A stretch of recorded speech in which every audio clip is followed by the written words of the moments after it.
What's going on, everybody? My name is 2 Weeks. I've been a photographer for about 10 years. It's been my hobby, and I've had to make a transition to something that was a little bit harder and a little bit greater, and something that could increase the scale of my income without taking as much of my time. What I'm saying is that my job took me away from my passion. It was a little bit difficult for me to try to go to hired events and go to my job due to my schedule. And it was something just as simple as that, although it took me away from doing something that I loved. And so afterwards, I got another hit. And that hit was, I tried to change my availability one day. And I remember my boss telling me that, hey bro, because you're full-time, you work whatever I want you to work. I'm just being lenient with you when I give you the schedule that you want for your family, but when it comes to these hired events and these shows, like, if you don't get it, you don't get it. And so that's when I understood that being away from my passion and not having a control over my time was ultimately going to take too many years away from me, too much family time away from me. And so I had to change. I had to switch what I loved to find some freedom. And one of the things that I had to change was leaving my environment. That was the first thing. My rent was $675. So you can guess how ghetto the neighborhood was, right? And there was a day where there was a shootout right outside of my door.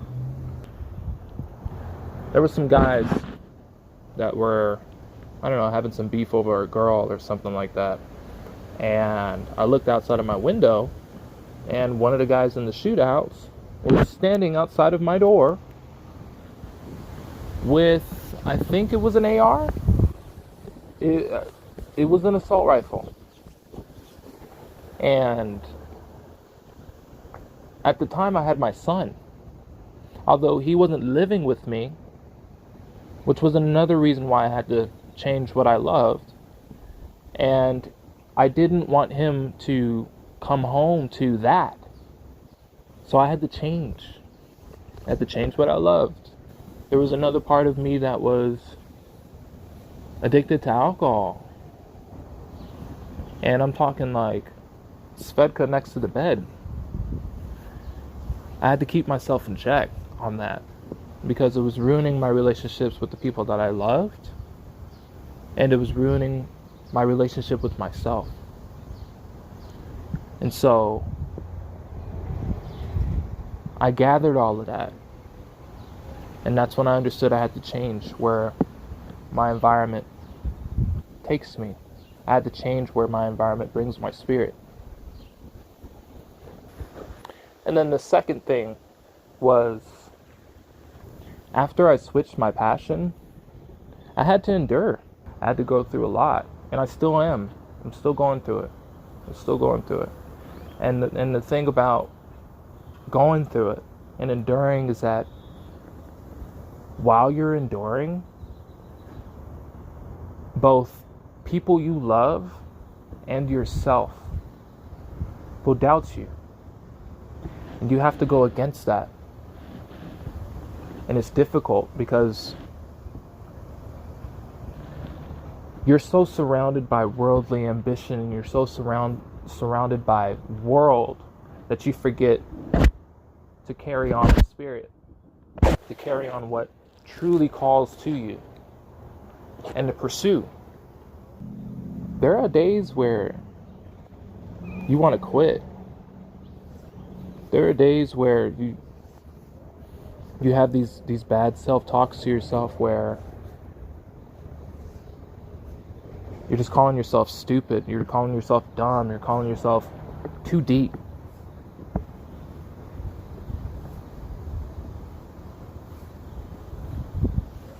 And the thing is that you have to go against it. You gotta, for me, it's almost like,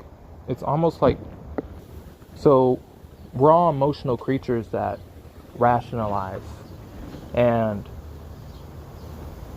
when there are times where your self-talk is going against what your goal is and what you're trying to do, you have to learn to think outside of that, although it does have a control over your emotions. You know what I'm saying? You're having bad thoughts, but you know you do not have to act on them. And that took me a while to understand. It's been like 4 years since I've been on my pursuit with day trading. Yes, I'm one of those traders. But the amount of knowledge, the immense amount of knowledge that I've gained just from day trading alone and just looking at business, it's taken me to a place to where 4 years ago I never thought I would be in this spot. Although I'm not rich, you know, but I'm living next to people who where I can go outside and I don't have to break my neck every time I ride my bike with my son. You know what I'm saying? I don't have to live in fear. Now don't get me wrong. I know there are days where the odds will be stacked against you, but still, I'm not living in the hood anymore. That's brought me some peace.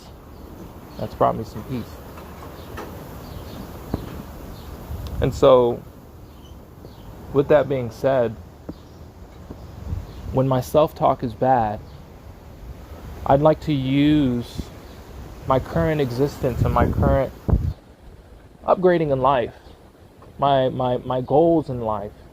Whenever I upgrade, I allow that to bring me closer to where I want to be. And by that I mean that's the fuel to the fire. You know, it's what helps drive me. It's those wins outside of the goal that I'm pursuing. Like, you know, like I said, I like to ride my bike with my son. That's a win for me. Whenever I follow my trading plan, that is a win for me. Loss or win, it's a win for me. You know, whenever I have a great day with my girl, it's a win for me. Whenever I laugh a lot with her, it is a win for me, you know? And so the third thing that I learned was you got to make a daily checklist. You got to make a goal.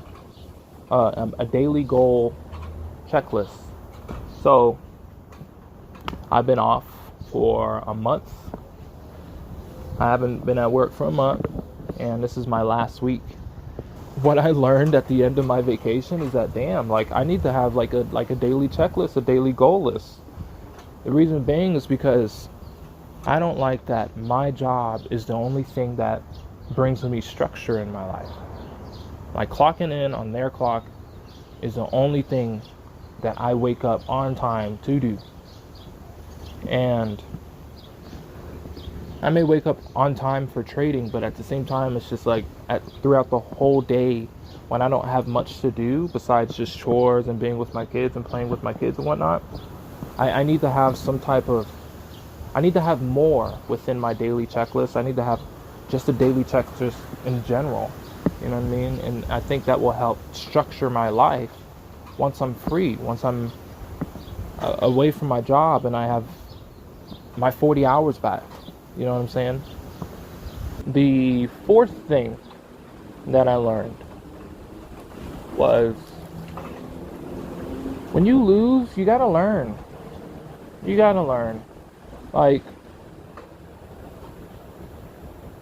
you can get addicted to chasing this journey of just pursuing your goal for so long to where you kind of forget the path to the goal.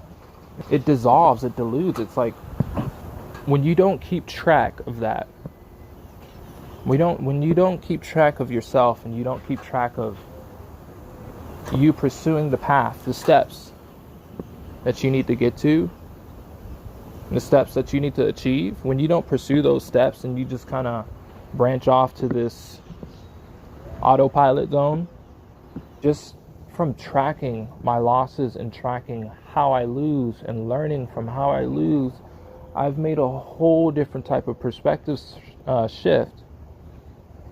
I know I'm not taking random steps everywhere. I know where I'm going. When you track that, and you're able to track when you fumble, and whether that be in like real estate, it could be in trading, and I mean all forms, options, futures, stocks, whatever. That can be in e-commerce. That can be in YouTube. When you track why you're doing good and you track why you're not doing good, you're up. And the only reason being is because you're creating the best course book, the best training book. And the reason why it's the best one ever is because it's the one about you. And it's the one that's catered to your journey alone. And I love the beauty of that, because you're having this good self-talk to yourself. You know, you're aligning out all of the mistakes that you made, and you're like, okay, I need to do this better. I need to do this better, rather than being like, damn, I suck at this. I suck at this. Why does this keep happening? When you track it, you notice the patterns. You notice patterns, and you make patterns. You're on autopilot. So, speaking of autopilot,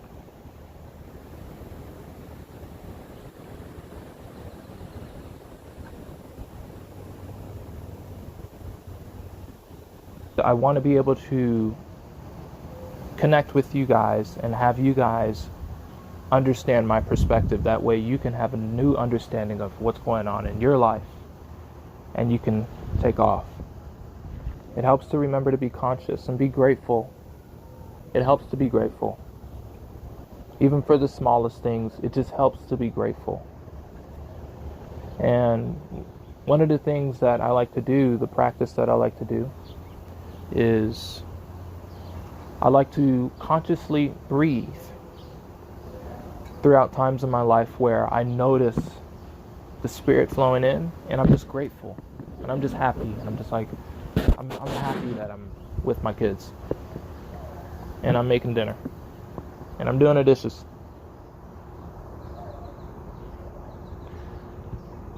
One of the practice that I like to do is consciously breathe and just be happy. Just be grateful. Whenever the negative thoughts come in, I'm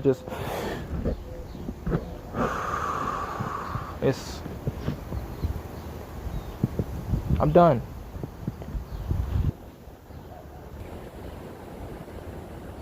Just having the practice throughout the day, throughout your week, just reminding yourself to do it, it helps to revitalize that spirit, that fuel.